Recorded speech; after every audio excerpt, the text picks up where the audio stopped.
ETF index mutual funds నేర్చుకుని stock మార్కెట్లో రాణించాలనుకుంటున్నారా? వెంటనే ఈ నెంబర్కి కాల్ చేయండి. నమస్కారం, నేను మీ అడ్వకేట్ సంగీత. జగిత్యాల జిల్లా కోరుట్లలో జరిగిన సంఘటన ఎంతో మంది హృదయాలను కలిచివేసింది.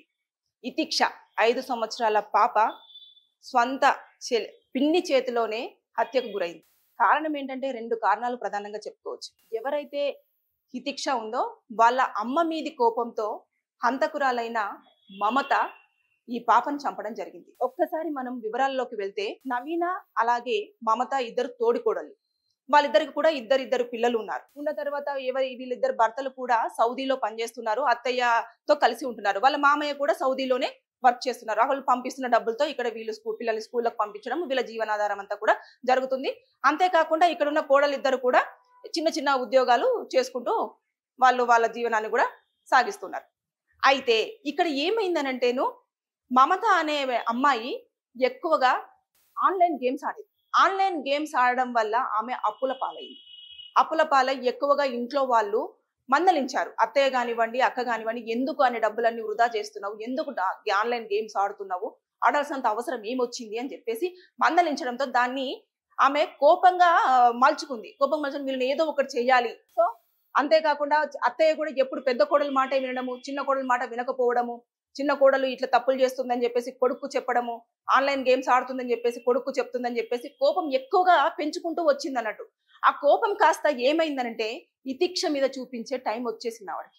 వచ్చేసి ఎప్పుడైతే నవీన బయటకు షాపింగ్కి వెళ్ళేసి, పాప స్కూల్ నుంచి వస్తుంది అత్తయ్య చూసుకోండి, నేను ఇప్పుడే వచ్చేస్తాను, త్వరగానే వెళ్ళి త్వరగానే వస్తాను అని చెప్పేసి పెద్ద కోడలు నవీన బయటికి వెళ్ళిన తర్వాత పాప వస్తుంది. స్కూల్ నుంచి రాగానే వాళ్ళ నాన్న నేను ఇప్పుడే బాత్రూమ్కి వెళ్ళేసి వస్తాను, నువ్వు ఆడుకుంటూ ఉండు, నేను రాగానే స్నానం చేపిస్తానంటే సరే నానమ్మ అని చెప్పేసి ఆ పాప అప్పటిదాకా కూడా తను ఏమైపోతుందో తెలియని సిచ్యువేషన్లో మంచిగా ఆడుకుంటూ ఉంది. ఆడుకుంటున్న పాపను సడన్ గా ఈ మమత పిన్ని కదా, చూడగానే పిన్ని అని పరిగెత్తుకుంటూ వెళ్ళి పట్టుకున్న తర్వాత మన ఇద్దరం ఇక్కడికి వెళ్దామని చెప్పేసి ఆడుకుంటున్న పాపను వీళ్ళు ఉంటున్న ఇంటి నుంచి ఒక 3 ఇల్లులు దాటిన తర్వాత ప్లేస్ లోకి తీసుకెళ్లి, అక్కడ ఒక ఖాళీ రూమ్ ఉంటది, ఆ రూమ్ లోకి తీసుకెళ్లి చాకు తనతో పాటు ఒక కత్తి తీసుకొచ్చింది. కత్తితోటి పీకను మొత్తం కోసేసింది. చిన్న పాప, మనము వాళ్ళకు ఒక చిన్న గాయం అయితేనే తట్టుకోలేని హృదయాలు మనవి. అలాంటిది ఆ పాపను అంతగా పెట్టితే ఆమె ఏడుస్తుంటా లేకపోతే కొట్టుకుంటూనేనన్నా కూడా ఆ మనిషిలో ఉన్న మానవత్వం ఏమైందనేది నాకు ఇప్పటికీ అర్థం కావట్లేదు. అంత క్రూరంగా బిహేవ్ చేసింది ఆవిడ మమత. చేసి అంత అయిపోయి చంపేసి అక్కడ వేసి ఇంకా బయటకు వచ్చేసి అందరితో పాటు వాళ్ళ నాన్నమ్మ బయటకు వచ్చేసి, పాప ఏది స్నానం చేపిద్దామంటే కనిపించట్లేదు, ఇక్కడే ఆడుకుంటూ ఉండాలి కదా అని చెప్పేసి అందరు చుట్టుపక్కల వాళ్ళ ఇంట్లో కూడా అడుగుతుంది, ఇతిక్ష వచ్చిందా, ఇక్కడ కనిపించట్లేదు, పాప కనిపించట్లేదు అని చెప్పేసి వెతుకుతుంటే అంతలోపు షాపింగ్కి వెళ్ళిన వాళ్ళ అమ్మ నవీన కూడా రావడం జరిగింది. ఏమైంది అత్తయ్య ఇలా టెన్షన్ పడుతున్నామంటే, పాప కనిపించట్లేదు, చాలాసేపు నుంచి 2-3 గంటల నుంచి వెతుకుతున్నాను, కనిపించట్లేదు అంటే ఇంకా చీకటి పడుతున్న కొద్దీ వీళ్ళలో ఎక్కువ భయం స్టార్ట్ అయిపోయింది.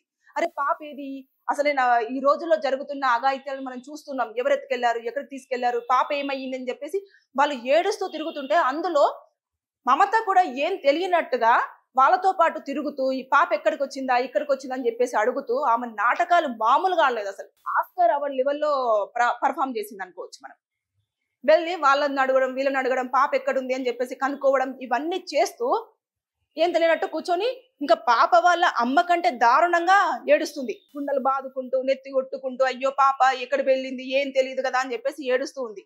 అదే పోలీసులకు చెప్పారు. పాప ఇంతసేపు అయినా కూడా కనిపించకపోయేసరికి రాత్రి 8 గంటల ప్రాంతంలో కూడా పాప కనిపించట్లేదని పోలీసులకు చెప్పగానే పోలీసులు రావడం, ఎంతసేపు అయిందమ్మా అంటే, ఇంతసేపు నుంచి కూడా దాదాపుగా 2 గంటల నుంచి కూడా పాప కనిపించట్లేదు, మేము 8-8:30 వరకు చూసి మరి మేము ఇప్పుడు మీ దగ్గరికి రావాల్సి వచ్చింది అని చెప్పేసి అనగానే పోలీసులు ఇంకా ఫస్ట్ వాళ్ళు చేసేది ఏంటంటే, ఏమైనా సీసీ కెమెరాలు ఉన్నాయని చెప్పేసి చుట్టూ సీసీ కెమెరాలు చూసాం. కానీ ఇక్కడ మమత ఇంకొక తెలివిగా కూడా బిహేవ్ చేసింది. అదేంటంటే, ఆవిడ చుట్టూ ఉన్న కెమెరాలను కూడా ఆఫ్ చేసే ప్రయత్నం చేసింది, కానీ ఒక్క కెమెరాలో మాత్రం ఆమె రికార్డ్ అయ్యింది. చిన్న పాపను తీసుకొని అక్కడికి వెళుతున్నప్పుడు ఆపోజిట్ గా ఒక ఇంట్లో ఉన్న కెమెరా ఆవిడని క్యాప్చర్ చేసింది. దారిలో ఉన్న కెమెరాలన్నీ కూడా ఆవిడ చాలా తెలుగుగా ఆఫ్ చేసినప్పటికీ కూడా ఏదైతే ఇంట్లో ఉంటుందో ఆ కెమెరా ఆవిడని క్యాప్చర్ చేసి ఆ లోపలికి తీసుకెళ్తున్నప్పుడు ఆ పాపతోటి ఆవిడ వెళ్ళేటప్పుడు ఒక డ్రెస్ లో ఉంది, వచ్చేటప్పుడు సింగిల్ గా వచ్చింది, వేరే డ్రెస్ మార్చుకొని వచ్చింది. సో పోలీసులు ప్రాథమికంగా ఈమెను సస్పెక్ట్ చేశారు. అంటే ఈమె ఏదో చేసుంటది పాపని అని చెప్పేసి పోలీసులు తీసుకెళ్లి అమ్మ చెప్పు, పాపని ఏం చేసినావు, పాప నీతోటే లోపలికి వచ్చింది, పాప మళ్ళీ బయటికి రాలేదు, ఏం చేశావు అని చెప్పేసి గట్టిగా దబాయించి అడగగానే ఆవిడ ఒప్పుకుంది. ఇంకా పూర్తి స్థాయిలో దీన్ని దర్యాప్తు చేస్తున్నారు. అంటే పోలీసులకు ప్రాథమికంగా తెలిసింది, కానీ అసలు ఏం జరిగింది, ఎలా జరిగింది, ఎందుకు జరిగింది, ఇంకెవరైనా ఇందులో ఇన్వాల్వ్ అయి ఉన్నారా, పాపను తీసుకెళ్లేటప్పుడు ఈ మొక్కతే తీసుకెళ్ళిందా, లేకపోతే ఎవరైనా ఇంకా ప్లానింగ్ చేశారా, లేకపోతే ఎవరైనా చంపమని చెప్పారా, చంపితే డబ్బులు ఇస్తానన్నారా, ఇవన్నీ కోణాలలో కూడా పోలీసులు ఎంక్వైరీ అనేది చేస్తూ వస్తున్నారు. తెలిసిన తర్వాత ఆమెకు ఎట్లాగూ పనిష్మెంట్ ఉంటుంది, అది మర్డర్ కేసు కింద వచ్చేస్తే చిన్న పాప కాబట్టి ఇంకా ఎక్కువగా క్రిమినల్ యాక్సెస్ అనేది అట్రాక్ట్ అవుతూ ఉంటుంది. ఆమె దాదాపుగా 7 to 10 years ఖచ్చితంగా జైలు శిక్ష ఇదంతా అనుభవించే అవకాశం ఉంటుంది. వాళ్ళ అమ్మ మీది కోపము ఎలాంటి విషయం తెలియని, అంటే వాళ్ళు ఎందుకు గొడవ పడుతున్నారు, వాళ్ళ అమ్మ మీద కోపం ఎందుకు వచ్చింది, ఇవన్నీ తెలియని ఒక చిన్న పాప మీద చూపించింది చూడండి. అసలు దారుణం. ఆ సంఘటన మాత్రం అసలు తట్టుకోలేని సిచ్యువేషన్. అక్కడ ఒకేసారి విషాద ఛాయలు అలుముకున్నాయి. వెంటనే వాళ్ళ నాన్న కూడా తెలిసి, శనివారం రోజు జరిగింది ఇది, మనకి శనివారం రోజు జరిగితే వాళ్ళ నాన్న రావడము, ఇదంతా చూడడము, ఇదంతా ఎంక్వైరీ జరుగుతూ ఉంది. ప్రతి ఒక్కటి కూడా మనం చూస్తూ ఉన్నాము. పోలీసులకు దొరకదనుకోవడం మీ భ్రమ. క్రైమ్ చేసేటప్పుడు మీరు ఏదో ఒకటి ఖచ్చితంగా వదిలేస్తారు, దొరికిపోతారు, మీ జీవితాల్లో నాశనం అయిపోతాయి. నువ్వు చేసింది తప్పే కాదు, వాళ్ళు బాగుపడాలని చెప్పేసి నిన్ను ఎవరినైతే మమతను హెచ్చరిస్తారో, హెచ్చరించినందుకు వాళ్ళ అమ్మతో కూర్చొని మాట్లాడుకోవాల్సింది. నాకు ఇలా మాట్లాడితే నచ్చట్లేదు, నన్ను కోప్పడద్దు, నా ఇష్టం, నా జీవితం ఏమైనా కానివ్వండి, మీరు పట్టించుకోవద్దు, నా విషయంలో ఇన్వాల్వ్ అవ్వద్దు అని అంటే వాళ్ళు వదిలేసేవారేమో.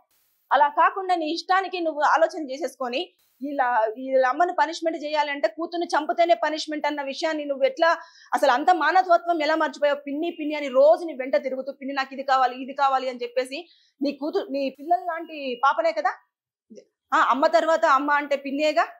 అలాంటి పిన్ని స్థానంలో ఉండి నువ్వు పాపను చంపేంత మూర్ఖత్వంగా అలా బిహేవ్ చేసిందంటే ఆమె మైండ్ సెట్ ఎంత క్యూరాలిటీగా ఆలోచించిందో ఒకసారి ఆలోచించండి. ఆమె వాళ్ళ ఆయన పంపిస్తున్న డబ్బులన్నీ కూడా వృధాగా అప్పులు కట్టుకుంటూ నాశనం చేస్తుంది అని, పిల్లలు ఉన్నారు, జాగ్రత్త చేసుకో అన్న మంచి మాటలు చెప్పినందుకు నీకు ఆవిడ మీద కోపం వచ్చేస్తే కూర్చొని వాళ్ళతో గొడవ పడాల్సింది, వాళ్ళతో మీరు తెలుసుకోవాల్సింది, లేదంటే పోలీస్ స్టేషన్కి వెళ్ళి కంప్లైంట్ ఇవ్వాల్సింది. నా మీద ఇలా చేస్తున్నారు, ఇలా ఇబ్బంది పెడుతున్నారు, నన్ను మానసికంగా హింసిస్తున్నారు అని చెప్పేసి పెట్టాల్సింది. లేదు అంటే వేరు కాపురంగా వెళ్ళిపోవాల్సింది, వేరే ఇల్లు చూసుకొని మీ పిల్లల్ని తీసుకొని నువ్వు అక్కడ ఉండాల్సింది.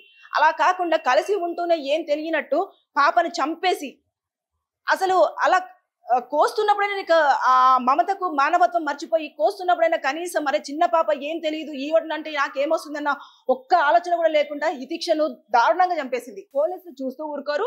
ఖచ్చితంగా ఎంక్వైరీ జరుగుతుంది కదా, మొత్తం ఫైనల్ గా ఇన్ఫర్మేషన్ వచ్చిన తర్వాత ఇప్పుడు కేసు పోలీస్ స్టేషన్ లోనే ఇంకా ప్రాథమిక విచారణలో ఉంది కాబట్టి మనం దీని మీద ఇంకా ఇప్పుడే మనం ఇలా జరుగుతుంది అలా జరుగుతుంది అని చెప్పేసి అనలేము. మనము సెక్షన్స్ అప్లికేబుల్ అయిన తర్వాత మనం వాళ్ళకి ఎలాంటి పనిష్మెంట్ పడబోతుంది, ఎలా ఉంటుంది అని చెప్పడానికి మనకు ఆస్కారం ఉంటుంది. కాబట్టి నేను అప్పుడు మళ్ళీ మీకు వీడియో చేస్తాను కంపల్సరిగా. కానీ ఇలాంటి మానవత్వం లేని మనుషులు మన మధ్యలోనే ఉంటున్నారు. జాగ్రత్త, పిల్లల్ని జాగ్రత్తగా చూసుకోండి. మన వాళ్ళు అని మాత్రం నమ్మొద్దు.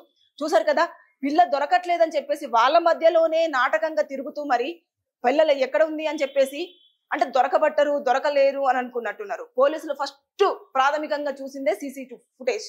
అది ఆఫ్ చేస్తారన్న విషయం ఆమెకు తెలిసినప్పటికీ కూడా ఒక్క దగ్గర మిస్ అవ్వడంతో దొరికింది. సో ఖచ్చితంగా క్రిమినల్స్ తప్పించుకోవడానికి ఛాన్సే లేదు. ఏదో ఒక చోట ఏదో ఒక ప్లేస్ లో దొరకాల్సిందే, దొరుకుతారు, ఖచ్చితంగా మీకు శిక్ష పడుతుంది. కానీ చిన్న పిల్లల్ని ఏదన్నా చేసేటప్పుడు మీరు ఒక్కసారి ఆలోచించండి. మీకు ఏదైనా ప్రాబ్లం ఉంటే వాళ్ళతో తేల్చుకోండి. ఇప్పుడు ఆ పాపను చంపేస్తే ఆ అమ్మాయికి ఆవిడకి ఒక కన్నీటి వ్యధను వదిలేసావు, కానీ తర్వాత నీ పరిస్థితి ఏంటనేది ఆలోచించుకోలేకపోయావు. ఇద్దరు పిల్లలు తల్లి లేకుండా అయిపోయారు. సో మమతను ఖచ్చితంగా చేసింది 100% తప్పు. ఏదైనా ఉంటే కూర్చొని తేల్చుకోవాల్సింది. ఆడుకుంటున్న పాపను తీసుకెళ్లి కోడిలాగా కట్ చేసావు చూడు, మెడ కోస్తున్నప్పుడైనా కనీసం నీకు విజ్ఞత అనిపించలేదు, మానవత్వం మర్చిపోయావు, ఇంత రాక్షసత్వంగా బిహేవ్ చేసావు చూడు, పోలీసులు నిన్ను ఊరికే వదిలిపెట్టరు, చాలా పనిష్మెంట్ ఉంది. సో జాగ్రత్త, బియ్యాలంటే పిల్లల్ని జాగ్రత్తగా చూసుకోండి. మీకు కూడా ఎవరితోనైనా విభేదాలు ఉంటే కూర్చొని మాట్లాడుకోండి, ఏదైనా ఉంటే కేసులలో పెట్టేసుకోండి, కానీ చంపుకునే దాకా మాత్రం వెళ్ళదు. Thank you.